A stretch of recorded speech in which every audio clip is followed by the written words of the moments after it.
محمد صاحب د امام ابو حنیفه صاحب شاګرد دی او ډېر لوی شخصیت تېر شوی دی دومره لوی شخصیت دی چې د ده کتاب الجامع الصغیر والجامع الکبیر یو یهودي وکاته د بغداد یو یهودي و نو چې کله یې وکاته هغه راغی او خپل امام ته عالم ته وایي چې ما ته کلمه ووایه هغه ورته وایي چې ما خو تا ته ډېر نصیحت وکړه خو تا کلمه نه ویله هغه ورته وایي چې ما د هغه وړوکي هغه کشر محمد کتاب ووایي په هغې کې دومره حقانیت دی چې د هغه لوی محمد په کتاب کې به څومره حقانیت امام محمد د امام ابو حنیفه صاحب شاګرد او بیا د ده شاګرد دی امام شافعي رحمت الله علیه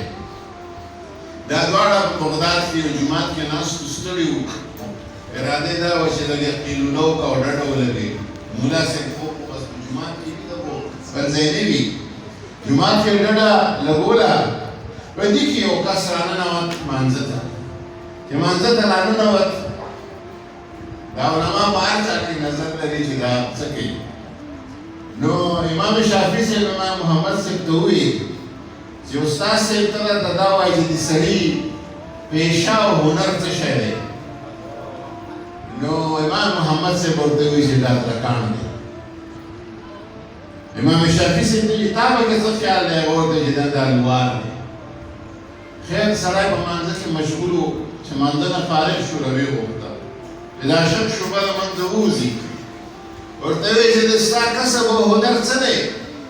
هغه ورته وایي چې قربان ما اول چې دی ترکاڼي کوله او اوس مې لواري شروع کړې ده